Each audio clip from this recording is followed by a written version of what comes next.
Starwalker Studios presents Game Master's Journey, a podcast all about tabletop role-playing games from the perspective of the captain's chair.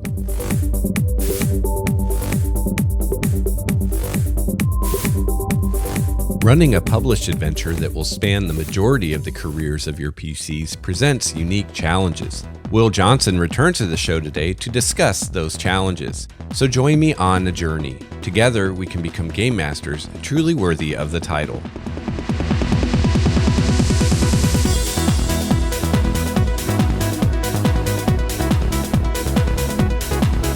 Hello, listener and fellow GM and or player. Welcome to episode 39 of Game Master's Journey.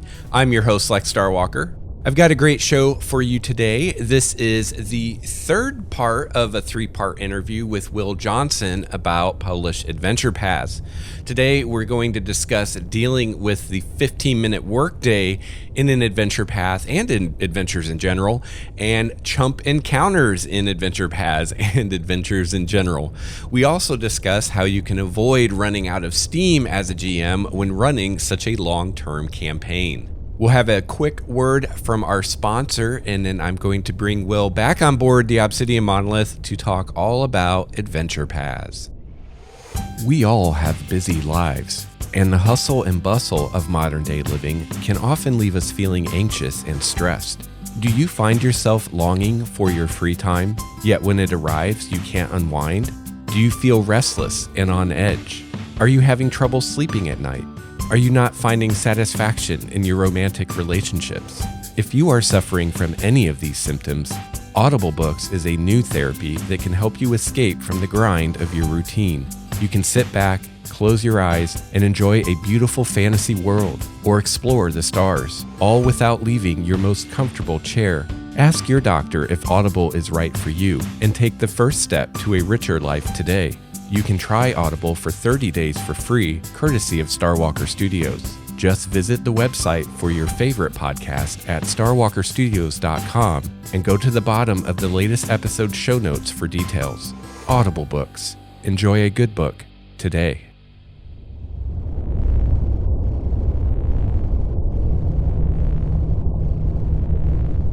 I'm big on talking to your players and asking, what do you expect? What do you hope to get out of this? How seriously do you want this to be? You can run the adventure path as written, but you can make it a super comical, right? Where, yeah. And that's, some players love that. And there's other players that would absolutely drive them crazy. Yeah. And so getting that feedback. One of the things that was really a kind of a cool thing that Champions did. Champions was a superhero RPG that was around for a long time, hero system. And they had a whole series of sheets that a game master would fill in before a campaign started. Okay. And you were defining like the tone of the game and like how comedic will things be? Is this going to be really gritty or is it going to be much more lighthearted? And you can kind of also have your house rules for character creation and let people know that, we're going to do a 20-point buy, or I know with D&D it's 18 point is typical, or 14, I don't know. 27. It's really weird. Okay. Yeah, I haven't dug into it enough to know what the point buy was like. But yeah, you can define that kind of stuff and you can have your own house rules. That's the great thing about 5e right now is I guess house rules now are all about adding to D&D rather than limiting D&D. Yeah.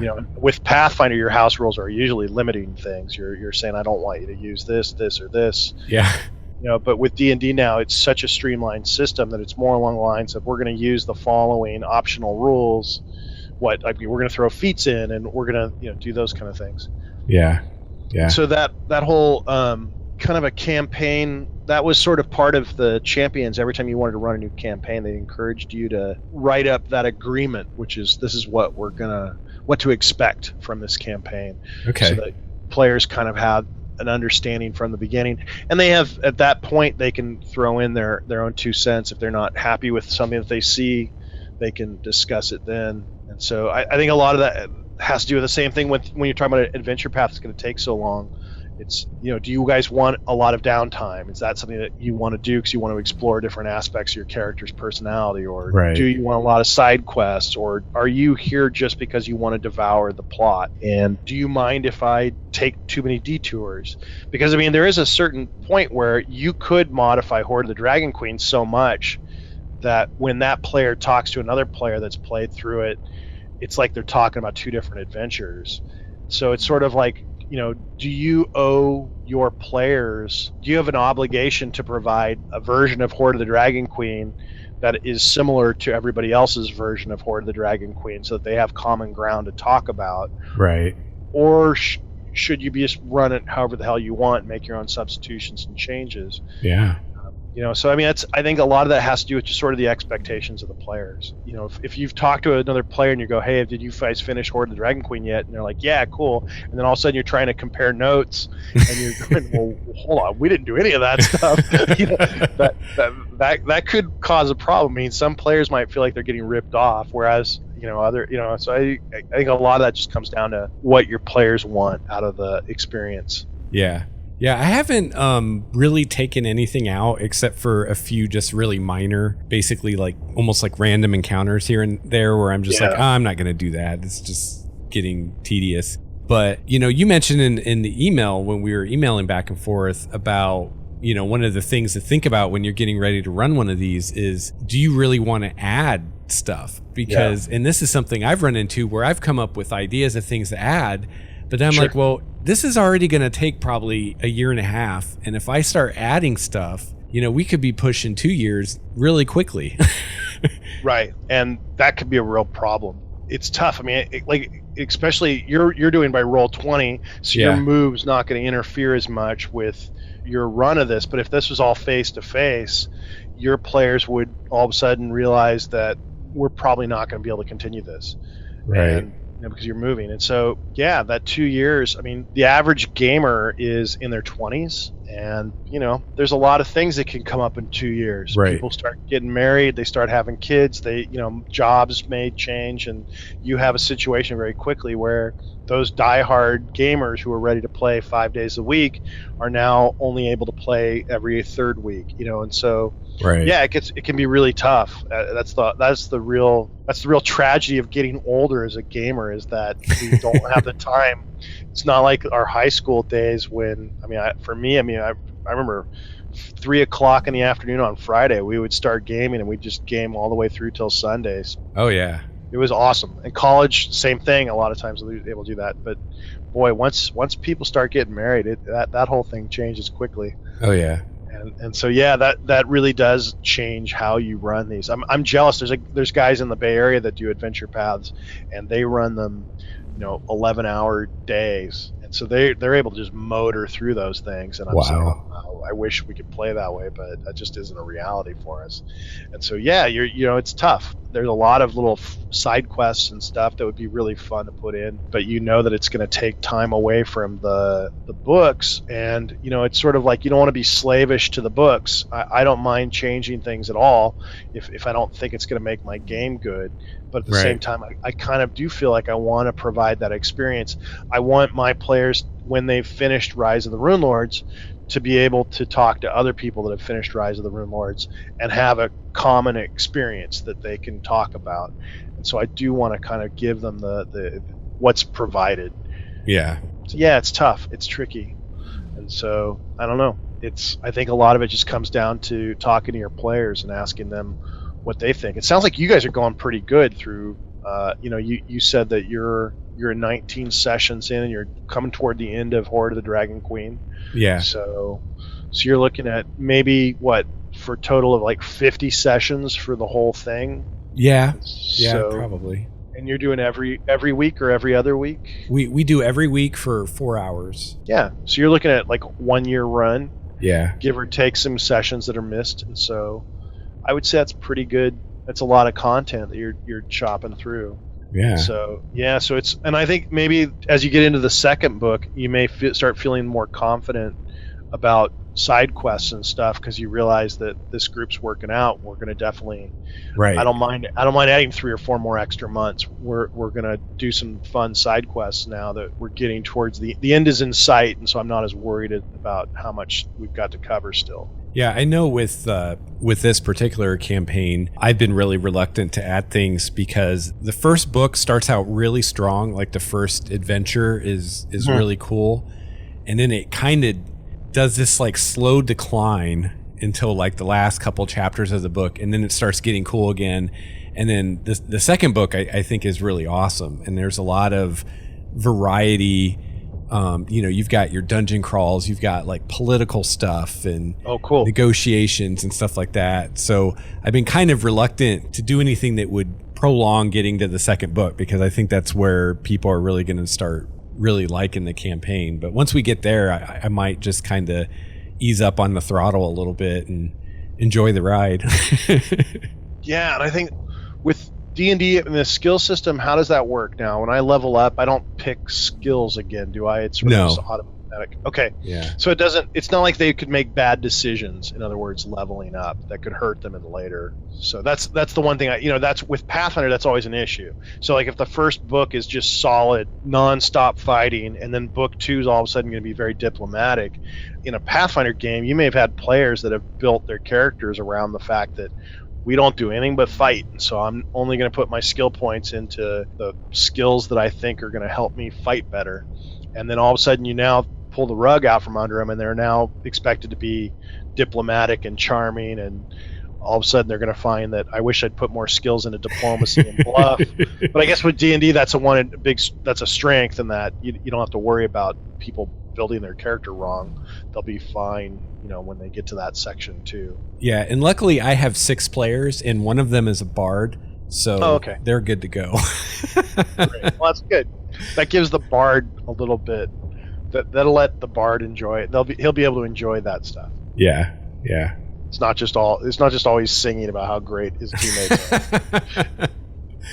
So you talked a little bit when we were emailing about different ways you might want to customize an adventure path, and you brought up something that I thought was really great. And I know Tyranny of Dragons has this a bit, and Kingmaker was really bad about it, where you have like your 15-minute workday, as you called it. Yeah, you have that in Kingmaker, and Wrath of the Righteous does it a little bit too, where you're exploring, and it goes back to old D&D. I mean, this is actually something going way back to first edition, where you're exploring the terrain around an area, and so you may have a couple random encounters, and you may have an actual the location you're exploring may actually have something that's natively there. And so in the course of the day, I might discover there's a basilisk lair in this area that I'm exploring, so I have to fight those basilisks, and maybe I run into a random encounter at night. And so it's like 2 fights and then downtime. And so, the wizard that's got, 20 spells memorized is able to just go nuts and blow every spell, because they're not worried as much about, what they're going to be dealing with. And all of a sudden Pathfinder uses a CR system to try to figure out like what level of monsters you can throw at your players. Right. And the Kingmaker, for example, a lot of the ones that were there were the exact same CR as the party, and they were a joke. And so I was beefing them up, making them harder to try to to give some challenge to the party. There were others where it's like, okay, we're not even going to have this fight. Let's just narrate how it goes, because this is ridiculous. Yeah. I realized there was one fight that was literally the party was level 10, and I think it was like 12 level 3 barbarians. And you're sitting there going, I don't even want to have this fight. Like, I'm sitting there going, I don't want to put the minis down or anything. Because my party at that point there's a spell called Phantom Chariot, which is kind of like Phantom Steed, but you summon a chariot. Okay. And it rides around the ground like a Phantom Steed would, and you can have 6 people in it. So that's how my party was exploring, is just riding around this chariot. And so I'm sitting there going, all right, let's just discuss how the sorcerer begins just lobbing fireballs off the chariot and blows them up, and that's going to be the fight, because I don't really want to put minis down for this. This would just be ridiculous. Right. And my party actually started joking about it, and it became roll to see whoever rolled highest had to solo the encounter. And the others would stand there and watch, and they could ask for help. And so it literally was that way where you're like, okay, this is, I forced the sorcerer at one point to ask for help. He got run over by shamblers. There were like 12 shamblers on him, and he was getting grappled. Finally, he's going, okay, guys, I need some help. And so, but it's tough. I mean, how to deal with that, because they're running around in the swamp, and there's, it's like I can make challenges harder, but then you're going, am I going to scare these PCs? Because now they're going, well, God, we've got Thulu in our backyard. It's like if I've got to beef things up more, it's like they're going to really start freaking out that there's some dangerous creatures roaming around. And so it's hard to figure out how to cope with that. And I think the way we did it was we just kind of downplayed it. We kind of made it humorous. I would occasionally beef stuff up to make it more exciting. There was one encounter where they could fight it, but instead of having them fight the creature, I had it be a test of an initiation test. Okay. In which they weren't supposed to kill the creature. Instead, they put berry juice on their hand, and they were told that the juice would dry in 4 hours. So they need to go and find this creature and slap it and put their palm print on it and leave it alive. And so basically I was making them, do ride checks as they're riding out, and they're trying to keep one hand off the reins because they don't want to let the berry juice, get. So I'm giving them penalties on the ride check, and then the fight was, it was honestly something that they could probably defeat in a single round. But then all of a sudden, it's like they're trying to slap their bare hands. The whole, where you're counting coup, the idea of counting coup, and that's far more difficult than actually just shooting someone from over the top of the hill. Sure. And so that actually ended up making it kind of fun. And so there was stuff like that you kind of have to do. Fortunately, that the one-day workday wasn't really the focus of the storyline of Kingmaker, so we were able to sort of, move through it quickly. Yeah. I liked the adventure path a lot. It's just that could be a real drawback. And the other real drawback, you played through book 1, and so that random encounter table in book 1, it had some stuff that was definitely not designed to be thrown in a level 1 character. Right, like the shambling mound. Or a will-o-wisp. I mean, right? Yeah, you're level 1 and you're up against a will-o-wisp, which it's immune to spells except for magic missile. It's got an AC of like 26. It's got a fly speed of 60. And it feeds on fear, so running away from it's not going to work. Right. So obviously a GM that rolls that, sees that random encounter come up, they should just roll again. But when you go to the Paizo message boards and read like the what killed players, I don't know how many times I've seen level 1 parties wiped out by will-o-wisp, and you're going, wow, that was a GM that just really was like, well, it's what I rolled, it's what you get. Or maybe just didn't know, that they could possibly handle it. Yeah, I mean, that's definitely true. And so again, that's yet another reason to go to the message boards, because you are going to find where people had problems. And I know that Wrath of the Righteous was a great example of that. Wrath of the Righteous include the mythic rules, which are super powerful, and that adventure path ends up being fairly trivial if you run it as written with the way mythic powers work. And I have not read these because I've not run Wrath, but I've played in it. And I know that our game master said that GMs had published their own ways they'd updated each encounter. And so he was running a lot harder encounters than were written in the book. Okay. That players had come up with to make it more of a challenge. And it was certainly a challenge. We really we've enjoyed the fights we've had. They're very high powered, power gamey fights, but if that's what kind of thing you're interested in, it can be fun to play. It ends up being real tactical, which if that's what you're into, then it delivered. So that's another reason to go to those message boards. I've kind of avoided the Wrath of the Righteous board, but I know that supposedly somebody gave some great instructions on how to beef up those encounters. And I'm sure you can find that for Kingmaker as well. Oh, yeah. My experience with Kingmaker, though, is that there weren't a lot of really hard fights. There was a hard fight in book 1, there was a really hard fight in book 3, and other than that, my players kind of walk through it. But I'm running for people that are a little more laid back, that enjoy the role play, and so if it's an easy encounter, I don't really worry about it too much. My players are enjoying themselves. Yeah. And something I'm not afraid to do, because sometimes a lot, like in these adventures, they just have these kind of chump encounters. It's just so not every encounter is hard, and And Right. it's like, oh, you're 10th level and you encounter a swarm of centipedes or something. And so when I run into something like that, if I really am not feeling it, I'm not afraid to just say, hey, you guys encountered this thing and this is what happened, and just kind of narrate how they just obliterate it and go on, You see that a lot in 13th Age. The scenarios that were designed for organized play, I think a lot of those were Ash Law putting them together. And Okay. there's a lot of stuff where they'll take parts where they're like, okay, this is not an important scene. This is connective tissue. Right. I've got a cool scene here and I've got a cool scene here, and there's a transition. And rather than us write up a giant transition, here's what we're going to say. You guys are in the course of robbing a place, and so you've made it out of the party. You're now behind the scenes. You're trying to infiltrate your way to the safe where this thing's locked up. Rather than come up with the layout of like a typical adventure would have the layout of this entire place, and it would Right. describe every trap. They don't even bother doing that. There's no layout. You basically turn to the first player and you say, what's the very first obstacle that you as a party encounter? And you let the player just say they've got spiked pit traps. And you're like, okay, cool. And then you turn to the next player and you go, how did you personally help the group past the spiked pit traps?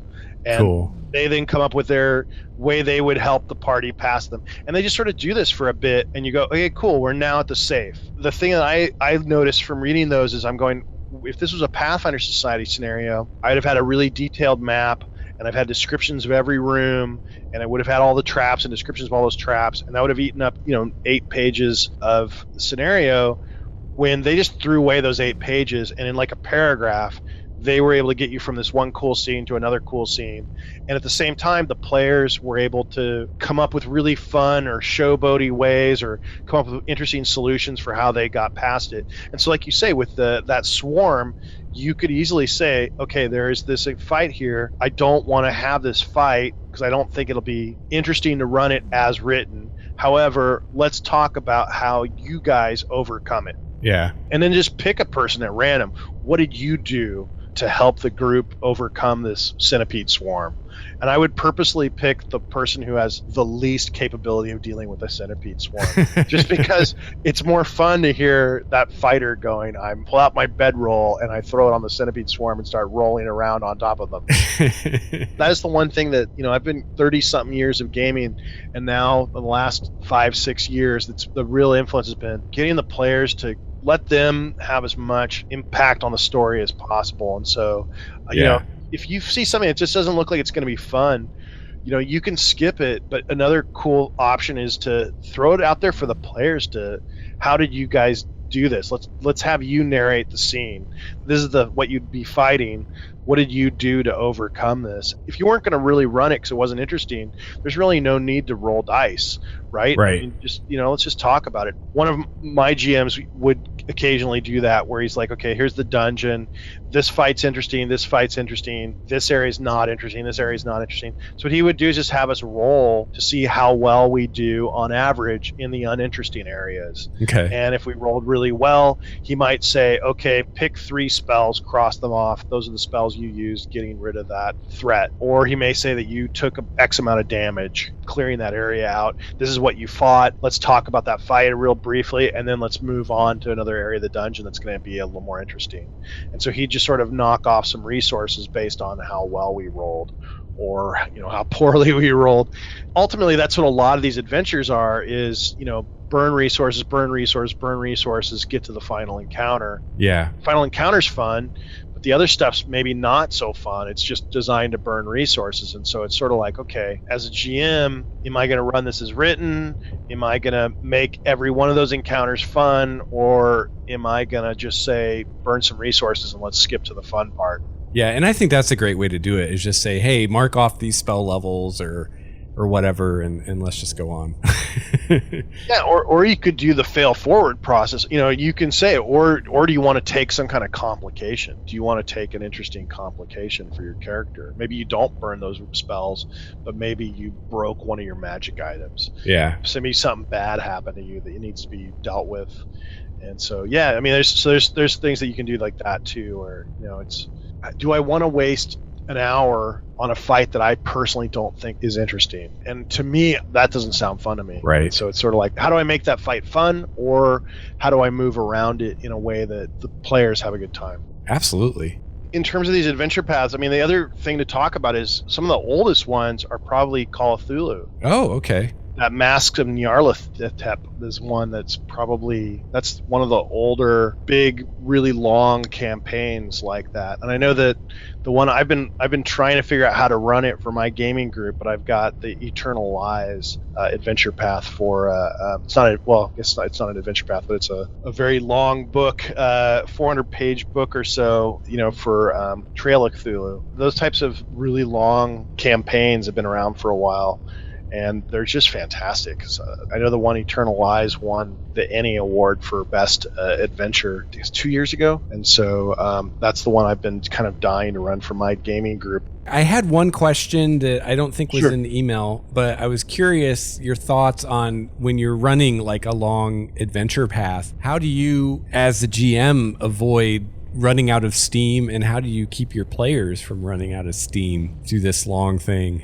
That can be tough. I mean, I've got different gaming groups that I game with, and so like I said, we got my work group, and like I said, that work group is a very casual, social. Everybody's there more for drinks and food than they are for gaming, and that we move forward, and people really enjoy their characters, and that's a really fun group. And the pacing's so slow that it's not a real big chore for me to keep caught up with what I need to do to prep. Okay. Prep time's real easy for them because they don't get through much.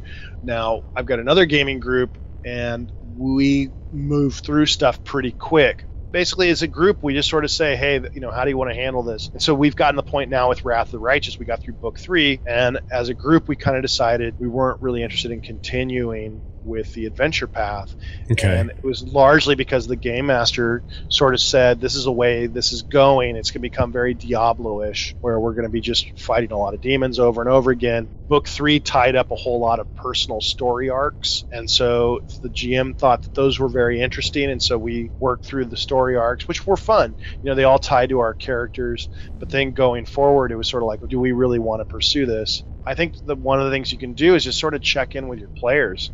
Okay. And be honest. I mean, are they enjoying themselves? Are they still enjoying themselves? Is this something they still want to pursue? Are you enjoying it? What would make it more fun for you? I know that I'm a big believer in playing every other week. It feels like when I do weekly games, I feel a lot more trapped by that weekly schedule. Okay. Especially when I have to prep for it every week. I mean, then it's really sort of an anchor around my neck. But when it's every other week, I feel like I've got some breathing room. Yeah. I also feel like I've got time to handle maybe private emails between player about stuff their character wants to do. And so that can oftentimes allow for downtime or side quest stuff through email when it's not actually at the table, stealing time away from everybody else. And so that's one of the reasons I'm a big believer in every other week. And that may mean alternating.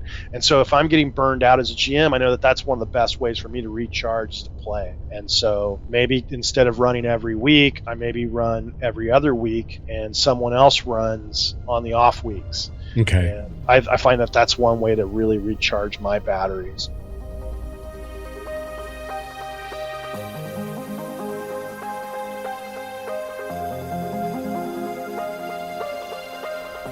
Well, that's going to wrap up episode 39 of Game Master's Journey. Thank you so much for coming aboard and joining me for another episode. If you would like to reach me, you can email me at gamemastersjourney@gmail.com.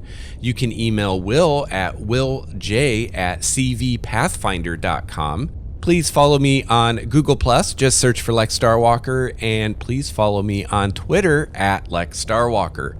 Please visit the website, starwalkerstudios.com. There you can find the show note for this and all the Game Master's Journey episodes. You can also find the other podcasts I produce there. The show notes have a lot of great information. You can find a link to the Game Master's Journey Google Plus community there. You can also find links to all the great ways that you can help to support the show. At the top of the show notes, you can find our Patreon button where you can go to our Patreon page and become a monthly patron. You can also find the donate button at the top of the show notes if you'd prefer to make a one-time donation. And you can also find the iTunes and Stitcher buttons, and those will take you directly to our show on iTunes and Stitcher. And you can subscribe there, and I really hope that you'll leave a review as well. I really appreciate everyone who leaves reviews for the show. At the bottom of the show notes, you can find a link to our Google Plus community. You can find a link to the free 30-day trial of Audible books, courtesy of Game Master's Journey, and you can find our Amazon referral link. I hope you have a chance to play your favorite RPG this week. I will be back next week with another episode of Game Master's Journey. Until then, game on. This has been a Starwalker Studios production, your source for quality gaming and hobby podcasts. This episode's music provided by Cloudwalker, Renfield, Transboy, and Ish. Please see the show notes for more details at starwalkerstudios.com/GameMastersJourney.